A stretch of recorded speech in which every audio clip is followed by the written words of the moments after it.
storage facilities are in deep decline. Global refineries are already cutting runs. A memorial gas price spike could be fatal for Republican chances in the midterms. Iran knows this. They're leveraging this. The White House insists everything is fine. Analysts say the real pain is already locked in, and Colonel Davis will agree. Quote, prices at the pump are going to go up. Shipping gets more expensive. Trucking gets more expensive. Everything at the store gets more expensive. That is Iran's card. That is what Gallup posted about in a couple of 2 days ago in a cryptic message. Colonel, always a pleasure to see you, sir. How are you? And what do you make of who's going to blink first, Iran or the US, because Asia's suffering? Man, I think it's going to have to be President Trump is going to have to blink, because I don't think the Iranians are going to blink at all. I think they've removed their eyelids. In fact, I believe that they have just said, listen, we're gonna pay the whatever price this is going to be. I think that they're looking long term, and I think that they're willing to pay a price up front, even if the blockade does stay for a while and it's very painful. I think that they're looking to deal a decisive blow against the U.S. over the long term. And I think that my reading of the situation is that they're ready to do that. The question is that, man, with President Trump issuing these weird truth socials and still seeming to land on the fact that he's saving the world from Iranian nuclear weapons, and that they're collapsing and falling apart. I mean, how is that connected to any kind of reality? And then how can you expect that guy to make a decision that's going to get us out of this? I fear that he's going to make a dumb decision, but it's also possible that he could, just walk away from this and just declare victory. I hope that happens, as weird as it sounds, because it's irrational. The whole thing that he's been doing is irrational, but right now that's the least damaging to the rest of the world that it could be if he does.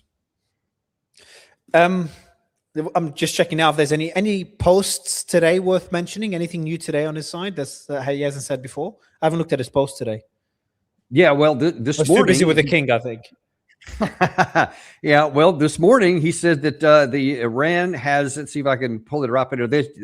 They're in a state of collapse. They informed us that they are in a state of collapse, and they just want to open up the Strait of Hormuz. And then just a few minutes ago, while I was actually on live with my last show, he blasted Chancellor of Germany, Friedrich Merz, saying that Merz thinks it's okay for Iran to have a nuclear weapon. He doesn't know what he's talking about. If Iran had a nuclear weapon, the whole world would be held as hostage. I am doing something with Iran right now that other nations or presidents should have done a long time ago. No wonder Germany's doing so bad, implying that he's thinking, yeah, I'm just going to keep going here until I get what I want. So not a good sign. Yeah, look, I've been speaking to a lot of military analysts, and something you probably know a lot more than I is the munition stockpiles. I think we all know about it, we all mention it, but I think we don't understand how significant it is. I was speaking to Admiral Montgomery. I was just talking about it with Karen just a few minutes ago, and we're talking about the report that the US is not even militarily able right now, or is in a bad spot militarily, if China decides to reunify militarily with Taiwan, because of the munition stockpiles being depleted to that level. And I spoke to the person that came up with that report for the Pentagon. I forgot the gentleman's name, going through the report and the numbers, and they're potentially even more alarming than that report indicates. So even if Trump wants to continue the war, Colonel, can he do it if all the military advisors would tell him, sir, that will cause significant damage to the US military capabilities and readiness for years to come until we replenish all these stockpiles?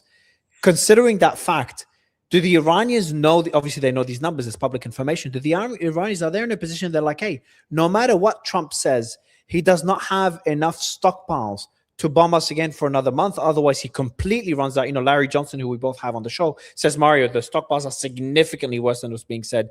80-90% of them have been depleted. So if Larry's right, then we're already at a catastrophe. But best case scenario in that report, Trump can't do it. Even if he wants to, he cannot go back into war. Yeah, I think that we could conceivably drag this out for another month, maybe two, because then we would start just using an older version of weapons. And instead of PAC-3 interceptors, we'd use PAC-2 interceptors, and instead of some of the JASSMs and the Tomahawks, we'd use some older variants and other kinds of weapons that we have. And certainly, we've got a lot of bombs and things that we could drop that they're less effective. They're smaller payloads. It's higher risk you have to get closer in to use them. So you could conceivably do it, but all you would do is just continue to scratch the surface. I mean, you can't think, you shouldn't think that you can bomb a country the size of large portions of Western Europe that has all these mountain ranges all over the place, that you can bomb it into submission when it's never worked in the last 100 years, when there was hundreds of tons of ordnance that could be dropped. I mean, it never knocked Germany out of the war. We had to have a ground force physically going with the U.S. and its allies in the Soviet Union in the other direction. The only reason Japan was succumbed in World War II was not because of the massive amount of bombing that we had on them, but because of the nuclear weapons. Of course, that's one of the worries I have here, that Trump may think, yeah, it worked then, maybe that'll work militarily. But there just isn't enough bombing in the inventory. You still have that worry?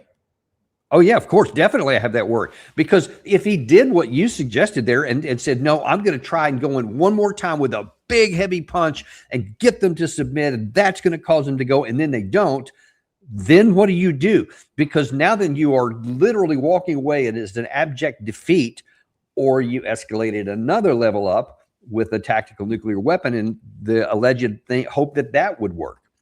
So as long as this war still goes on and our weapon systems are depleted to the extent that we know they are publicly, and I suspect that Larry's right, they probably are worse privately than we know of, but even what we know openly, you have a limited window that you can even attempt anything else. And there's no rational reason to think that the first 40 days of bombing, where you had a massive amount of stuff and you didn't force them to capitulate on any of the points that we were trying to get done, that a smaller period of time that you could get on the other side is going to have the effect that the first one didn't. It's just irrational any way you want to look at it. So if you try that anyway and think, no, I'm really going to do it one more time, then the only cards you got left are either walk away and surrender, or escalate it up into something you think that they're going to not be able to survive. But the Iranians will be able to survive that, because they have these underground bunkers and these missile cities and a bunch of other ones spread throughout the country.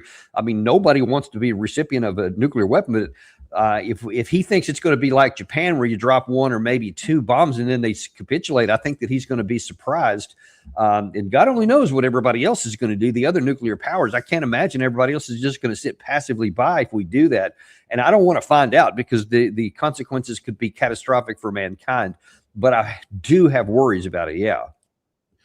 Well, the deputy chair of Iran's Majlis National Security Commission, he said the following: negotiations are futile. We need to humiliate America. We did not agree to the removal of a single gram of highly enriched uranium. Iran needed the ceasefire to replenish our arsenals. Like, if Iran wants to avoid this war, why this rhetoric, Colonel? I understand that both sides are going to use rhetoric as part of the negotiations. And if he means what he says there, that was talking to Iranian media. If the deputy chair of the Majlis represents the decision makers in the Security Council, whatever they call it in Iran, if he represents the sentiment, or the majority of the sentiment there, then aren't they almost, I wouldn't use the word forcing, because Trump can just walk away. But I saw your interview with Colonel McGregor as well, and he's talking about how Trump will be out of office in his mind because of the political repercussions of this war. If he walks away with nothing to be declared as a win, literally nothing, not even something to be able to fabricate, and Iran focuses on humiliating him, then they're forcing him back into the war. And the more they put him in the corner, it's the same discussion that some people like to talk about Putin. Remember the whole narrative a couple of years ago, stop putting Putin in the corner, he might respond with a nuclear weapon. Well, we could say the same thing about Trump right now. If Iran keeps pushing him into that corner, don't you worry that increases the likelihood of not only the war restarting, but going to a worst case scenario, which is a tactical nuke?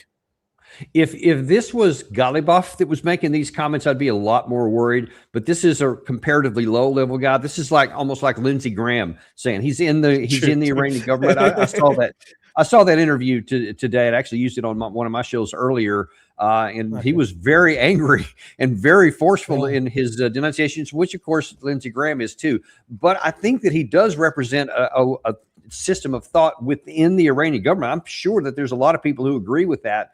But there's a lot of other constituencies. Araghchi and Ghalibaf are two of the key ones. And I think that they're looking more on the state level stuff. And they're probably thinking some of the things you are. They want to get this off the table. Some people just want to harm the United States, and they're not thinking about the consequences either.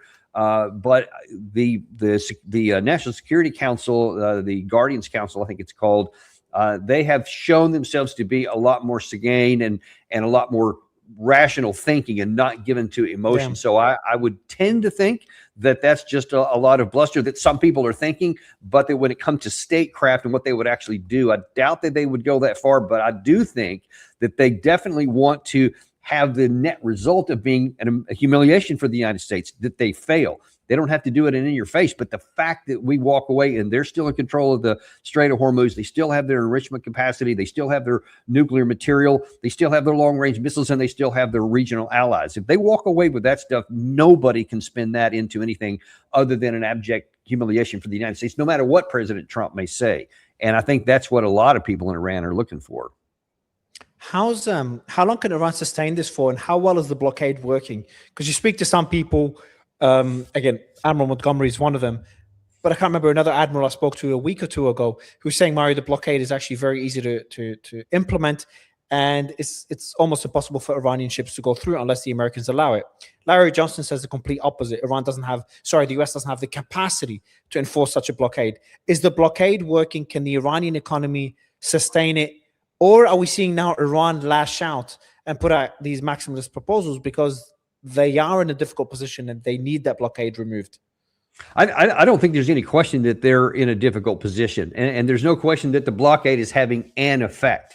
I mean, we can just see it from the traffic that comes down. Some things skirt the coast, some things get through. You saw that, yeah. They skirt the coast. Also, they hug the. You saw that they hug the coast. Is that what you're referring to? The Pakistani coast to avoid international. Oh, you've seen that, yeah. For the audience, what there was happening, some cargo ships are going to passing by the Pakistani coast to avoid international waters, and a few of them, about a dozen or so, have passed through that way. Which is funny to watch.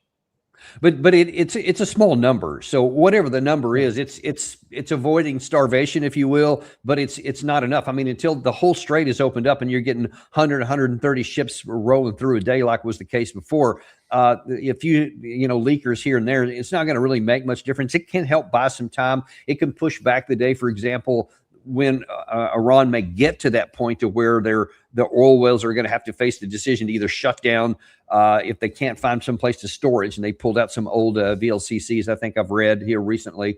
And some of these other ships are going through. So I'm sure they're doing some of that, but they're definitely hurting. There's no doubt about it. And even if it's a porous block, it's still a blockade. So until we get large, flows going out, everybody's going to be hurting on both sides of this. You're really keeping up with this, Colonel. Like every little thing I mentioned, even that video clip I mentioned about the guy, the Deputy Council of Majlis, you saw that whole interview. So you're following this very closely. All right, then I'll put you on the spot. You, man. I like it, man. I'm so I'm going to ask you tougher questions then. If there is military action from the US, from everything you've seen, number one, can you compare the military buildup we're seeing right now compared to what we saw before the war? Number two, are you able to tell whether it's a bluff in the negotiations, or whether actions speak louder than words, or whether we're at a stage right now where it's kind of past a bluff and it's unlikely to be a bluff or just negotiation pressure? Well, until a word is given, everything can be a bluff. There's no question, and I've gotten this from sources I've gotten in the region. They're ready. They're locked and loaded. When President Trump says we're locked and loaded, that's true. That's reflected at the front. We've got 3 aircraft carrier strike groups there. And definitely since the ceasefire first went into effect, there was a huge flow of air traffic, bringing in all kinds of stuff, C-17s, C-5s, C-130s, all kinds of transport aircraft, no doubt bringing back up to full fruition and all the magazines, the missiles inventories. So they probably restocked everything. And if the word is given, they can bring forth, another shock and awe kind of deal like they did at the start of this one, where they had a really high concentration of fire. But the problem is, once you've fired that load, that's when you don't have anything meaningful to bring in. So if you don't bring them to heal at that point, then you've literally just shot your wad. And now that everywhere on the earth that we have this global presence, we're at risk. I don't know that that's going to cause anybody to go to war with this, but we'll be in a really vulnerable state. But the point being, it's a real threat. It's not an empty threat. And it all matters to what order President Trump gives or doesn't give, because he can just as easily say, all right, boys, pack up and let's head back home.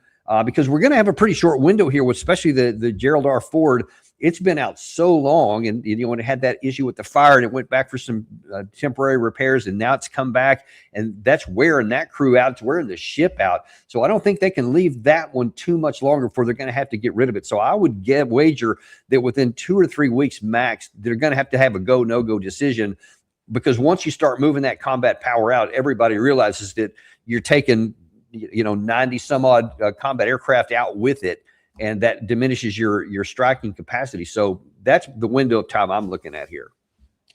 Colonel, I'm going to ask you a question that's maybe a bit naive from a military perspective. Is if US fighting one country, and a country that's pretty large, but it's not the most powerful military. We're not talking about fighting Russia. We're not talking about fighting India. We're talking about Iran, a big military, big country, but not Russia.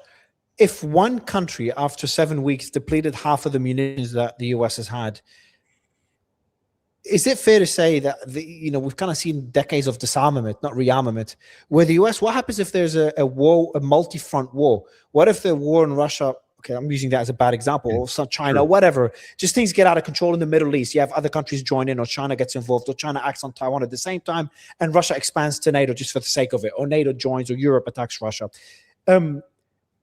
It just seems that the world is not prepared for wartime. We've had such a long time of peacetime that the world is kind of caught by shock right now, and we're finally seeing a rearmament, and we're seeing the same thing happen in the US. But if one country depletes stockpiles to that extent over 7 weeks, either Iran is much bigger than we thought from a capacity and military perspective, maybe just Iran is just so massive that we didn't give it enough credit, or the munitions are just too low. Yeah, this is something that, Mario, that I've been just screaming and waving a big warning flag for years, because I said, look, when you look at the defense industry, everything comes down to logistics in war. It's not just a saying, it's a hardcore fact. Everything comes down to who can sustain war the longest. If anyone ever had any doubts, just look at the Russia-Ukraine war, because Ukraine could never have survived if it hadn't had this substantial and nonstop flow of all kinds of resources, not just cash, but resources from all these other 50 countries. And Russia could never have sustained it if it hadn't basically gone to ground for the first almost 18 months in a defensive position, while it went on a major upgrade of its industrial capacity so that it could sustain this over a long period of time. We never did that. And I was arguing, I said, listen, we keep giving all of this stuff to Ukraine and all of this stuff then to Israel after 10/7. And I said, look, if we ever got into a fight we needed to, we already knew that, like in interceptors, it was like 650, less than 700 that you could make in a year. And you can see you can go through that in a matter of days. And so I said, look, we are not enabled that we could sustain a war like the Russians can. It would take us 1.5 years minimum, to get up to a position where we could sustain something a long time. And can we survive that long in an unexpected war? I've always said, look, it would be insane. It'd be suicidal to go to fight China over Taiwan, because China has foreseen this, and they do have the industrial capacity, and they do have the ability to sustain war over a long period of time. And they would simply just, through sheer numbers, overcome all of our aerial defenses, all of our missile defenses, until we don't have enough interceptors. And all of a sudden now anything they want to put in the air, we'll be helpless against it. And they, on the other hand, can produce enough to weather all of our offensive missiles and to continue to produce them. Russia apparently has learned that lesson later on. So now that they're in a much, much better position than the entirety of Western Europe, who's not on a war footing. So your question is not even close to being naive. It's central to understand. We can't even go up again. I said this to some friends the other day about Taiwan. They said, do you think this makes it more likely China attacks? And I said, no, I think it makes it less likely, because it makes Taiwan recognize, snap, they ain't coming to our help. And if they do, they're not going to be any good, because they're running out of missiles against tiny little Iran and their very limited industrial capacity. And it's this monster over here of industrial capacity. So I think they're going to be a lot more accommodating now and a lot less boisterous towards independence or whatever. So I think the chances of war went down over there, but it definitely exposes our weakness at the strategic level. Do you think that's going to change now? Do you think the Iran war was a wake-up call and we could see this whole change? The military-industrial complex is going to be printing money. Oh, you don't think it will change? Oh, it can't. Whether it should or shouldn't is not even the question, because of the damage that we've caused with the shutting down of the Strait of Hormuz up to this point already, I think we've already baked in a recession. Where are we going to get that money from? This whole idea that we're going to spend $1.5 trillion in the next year's defense budget that's going to kick in the next fiscal year, where's that money going to come from? And if you're now having to decide, are we going to be able to eat because we don't have enough fertilizer to have the production that we need out of our crops, and that's now happening all over the place, or there's not enough helium for chips, so now that we can't even do commercial activity, much less make all these bombs and other stuff, and China is very well aware of the problems in our capacity to create new stuff in the chain of command that we need for all these inputs, rare earths and all that kind of stuff, and they're going, all we got to do is put a little bit of crimp in that, and even if you had the money, you're not going to be able to have the resources in the supply chain stuff. So we have created all of these problems that makes it nearly impossible. Even if we recognized this and said, we're going to have to catch up to Russia and China really fast in the industrial sector, that would take years and years to do, and probably in the trillions of dollars, certainly in the hundreds of millions over an extended period of time. Where's that money coming from? Because we're heading into a recession at best, in my view, and experts that I've had on the show recently. And I think the longer this goes, the greater the chances for a depression. And we're going to be lucky if we can even keep our military where it's at. We may have to start shutting bases down all over the place because we don't have the money for it. And we may have to retrench because of that. So we may recognize it, but I don't know that we can do anything about it. Talking about the bases, have you seen the reports from CBS and NBC? You probably have, regarding the destruction of these bases. I know you guys, you've been warning about this for a while throughout the entire war, that the destruction in the American bases in the region is a lot more than what the media is portraying. And the report came out from CBS and from NBC on the same day that yes, the destruction is pretty severe. We do know about the report from the New York Times that soldiers left the bases and were working from hotel rooms. And later on, they will move to other bases like Diego Garcia in Europe. Have you seen those reports? And what then? Larry says it's going to be it's already billions and billions of dollars of damage, and it's cheaper to just close down some of these bases. Is it really that bad? And do you expect, do you think they'll rebuild those bases, or could we see the beginning of a shift here in the region?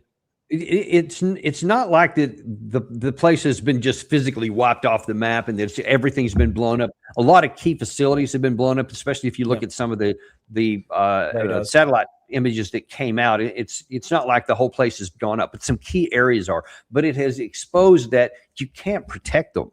If the best of our air defense then in the opening rounds of this war couldn't even protect it within days, that tells you that they're nothing but a strategic vulnerability, which I've been screaming for years that all of these bases do, because all they do is just provide an easy target for our potential adversaries to attack. And now it's manifested itself.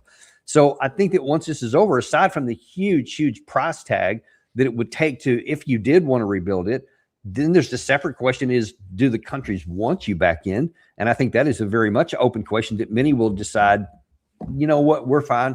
We'll provide our own national security. We don't need you. We don't need you to be a target magnet so that if there's ever any future issues, our country is going to get hit again. I think we're going to be fine with that, because plus what did they get out of it? It was supposed to be that we would protect them, and we didn't protect them. We couldn't even protect ourselves in those areas. So I think there's going to be a rethinking of that too. But then the other point is, I just mentioned on the industrial capacity there, where are we going to find the money to do that too? Because you're talking, there's already been like they're trying to get a $200 billion supplemental through Congress right now to pay for the war up to this point. And if it continues on, then, how many more billions are you going to do as you're also trying to get a 1.5 billion on top of what's best probably going to be a recession or definitely some limitations. There's just, you can only print money so long. And when the dollar starts to go down because of some of the other compounding issues here, the question is going to be, are those dollars going to be worth anything? And how many more are you going to have to print? And then that causes, then the increase in interest rates and all that goes along with that too. So we just keep digging ourselves a deeper hole. Colonel, there's something we haven't talked about. I want to get your thoughts on. What do you make of what Israel's doing in Gaza, what Israel doing in South Lebanon? What's your opinion on that? Well, look, I mean, they're doing whatever they want to do. And, the whole time, I mean, you can go all the way back to the ceasefire that they had against Hamas was never really a ceasefire. It was just like, all right, let's get this off the table. Because, at that point, that was around, I think, September of last year, I believe it was, when, you know, all these countries were saying, you know, we're going to recognize a Palestinian state because what you're doing there is genocide, and you're just wantonly destroying everything. And then finally, I think that the international pressure got enough that the Israelis said, all right, well, let's just make this look good, and we'll have a ceasefire here, and you know, we'll end that war. Well, they never ended it. They just lowered the temperature a little bit, and then they kind of ramped it up in the West Bank especially. And so now everybody's focused on all these other things, and now here we're focused on Iran, and all of a sudden that starts picking back up, and you see that they have, no, we're gonna get this space in South Lebanon. We're going to push this stuff back, and we're going to start doing to Lebanon what we did to Gaza, and just wantonly just wipe the place out. I think Bint Jbeil is all but turned into Gaza so far, and who knows how much further they're going to get with that. But it's clear that Israel is using all this focus on the Strait of Hormuz and everything else to continue to do what they've been doing in both of these places, and making it a living hell for the people there. And I don't see any evidence they're going to slow down, and they can't keep doing this unless they keep getting more ammunition and weapons systems from us. So that's another thing that's continuing to drain on our stockpiles. And one just wonders how long the United States is going to keep giving them a blank check to do whatever they want, because it's pretty clear that the Israeli side says, all right, where is the friction point that you know, like the Keir Starmers or the Emmanuel Macrons, where they're going to say something, or their people are going to rise up and make them say something. Let's keep it below that, so we can just kind of slower burn down here, but still continue to move forward with our objective is to, you know, carve this area out. I mean, they never left Syria. They probably aren't going to leave Lebanon unless they're forced to. They seem to keep moving closer toward annexation in the West Bank, and then they have done nothing to bring the life of anybody better in the West Gaza Strip, and everything is still ongoing. Now, I'll just tell you that they're doing what they want to do, but they are digging their own grave, man, because this is not a military solvable problem, and they have, I think, sunk deep seeds of many, many years of problems. Oh yeah, that's just I just can't hardly even stomach looking at these pictures because it's so inhumane. It's just hard to believe that that's happening in the modern era, but it's real, and people do need to see it. That's like I've starting to think in the last few days. I sit back and I went through it in Gaza. I'm sorry, is this Lebanon or a lot more now? That's Lebanon, man. Oh my God, Bint Jbeil. Yeah, or what was Bint Jbeil?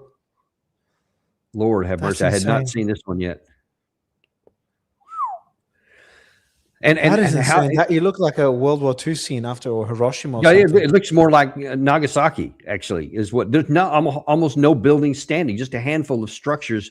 Everything else has just been wiped out. And you can't look at this, Mario, and you can't say, oh well, that's because Hezbollah guys were hiding there. It's clearly just a systematic destruction of everything that's that can be visible there. That's a pathetic excuse that's given that somehow people in the West still listen to it, and the Israelis see that it works. The excuse works, so they just say it, and nobody bats an eye. But this is nothing but a systematic, just wanton destruction of the ability of an area to sustain life of any kind. And it's not about winning a war; it's about carving out territory. I mean, let's just call it what it is.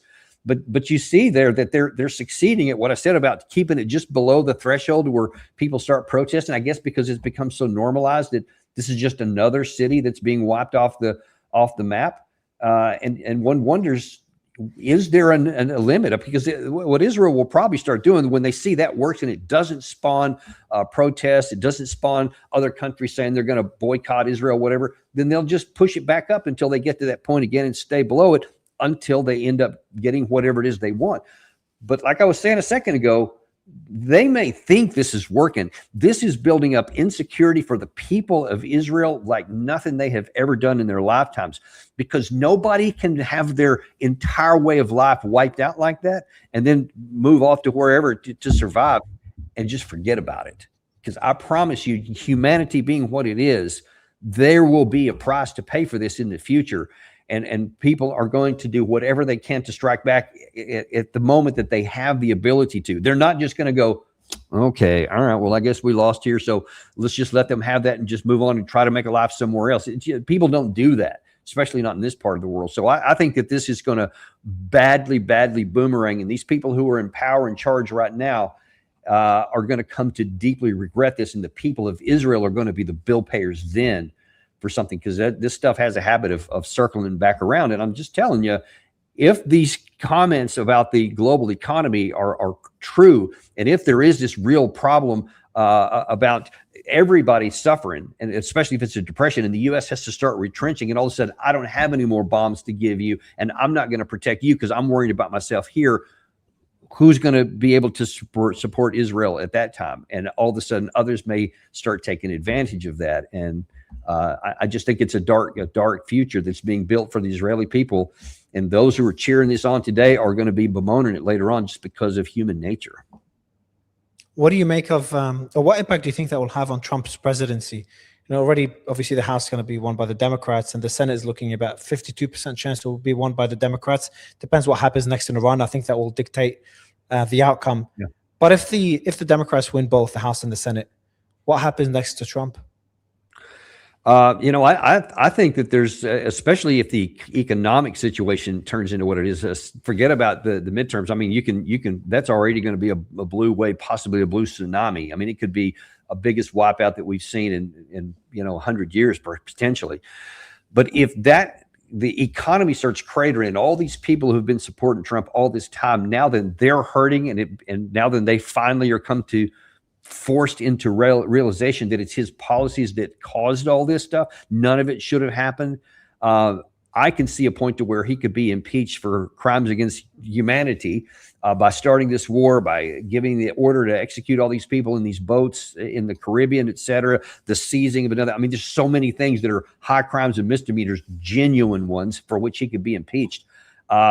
It's not out of the question that even if if there's enough Republicans in the Senate where the numbers, where they still may not support him, you may get a situation like with Nixon, to where they're going to say, yeah, don't be counting on us. You need to either resign or you're going to get impeached and convicted this time.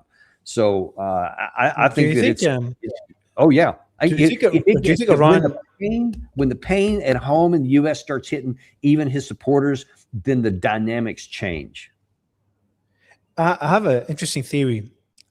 Iran knows everything that you're saying. Obviously, they've got some really smart people, analysts. You know, it's a very smart society, very educated society. So they know all this information. And is it possible that, remember, they were still upset and vengeful after Trump killed Soleimani, and now he killed Khamenei. They could have it in it for Trump. They could drag or not concede whatsoever to Trump to make sure, even if they face more damage, to make sure he is humiliated, like that guy, the Majlis guy. He is humiliated back home, to make sure they seek revenge for the war that Trump just launched on them. So they might stand their ground until the midterms to inflict that damage to Trump and then concede something on the negotiating table. So isn't it possible that they might be playing hardball just because Trump is president and putting? Well, they certainly have some history with that. Number one, that's the same mentality that I just described about what the people of Lebanon and Gaza and the West Bank, that's the same thing that's at play there. And they have some history with that. Remember, with the whole hostage situation under the Carter administration, they didn't make a deal until they got the next guy in there with Reagan to make that deal, to get that over with, so that they could embarrass Carter on the way out. And that worked out. So they have a proclivity to do that. They have some experience, so maybe they would do that again. But I think it's entirely possible that they could do that. I think that, they have to calculate the harm that could come to them in between now and then. But I'll just tell you, I don't see any chance that they're going to do something that's going to get Trump out of the fire and to make a deal that it's good for him. I think that they're going to do what they can for the best for them, but I don't think it's going to include something good for Trump. Yeah, I agree. Putting all this together, Colonel, let's do the speculation game at the end. Where do you think we're heading now? I'm always the optimist, as you know, and we always laugh about it, but I'm not as optimistic as I usually am this time around, especially the developments in the last 2 days. So I still think we're above 50% chance we're not going to go back into war. Still an optimist, but a lot more likely than we were. Probably the worst we've been since the ceasefire. I just don't see Iran budging whatsoever. Again, rightly, wrongly so, it's a different discussion. They're not budging whatsoever. They know the cards they have. And as many people are saying, Trump is getting impatient. Does that impatience mean there's two paths he could take? Literally, there's nothing in the middle. Either walk away and that's it, I tried my best. I literally cannot do anything at all. We're going to walk away without a deal. And that's what Joe Kent told me is like the best option there is on the table. Or the other one is go back to military action. And that's what leads to quagmires. You try to turn a win into a loss, and the loss keeps getting worse and worse and worse. You end up with Afghanistan or Iraq 2.0. Yeah, weirdly enough, you and I are nearly equivalent this time, because I'm in the same boat. I'm kind of in that 50-50 situation now, but for slightly different reasons. Because on the reason why, because I think in the last time you and I talked, I was on the higher end of thinking war was coming. Now I'm about where you are, because there has been too many reports from the field and from commanders screaming up to like the chairman of the Joint Chiefs of Staff and presumably the Secretary of Defense. I'm not sure who all it's getting up to, but I'm told anyway that they're telling them what we're talking about right now. There is no military solution. We can come and shoot our wad. We're going to just burn through all the rest of these key weapon systems that we have. And at the end of the day, they're still going to be where they are right now. So don't do this, because all it's going to do is fail. That may make him go, okay, well, I don't want to fail and also run out of weapons and ammunition that we need. And now it makes me vulnerable everywhere else. So that might increase the chance that he does the thing that I think Joe Kent is completely right. And I think that I do agree. And also Robert Barnes is another who was saying that he thinks that they've had a couple of deals allegedly that the vice president had worked out that's not far off of that, that something like that is going to happen, because that's the least problematic way for Trump, and that's what he's primarily about, not anybody or anything else.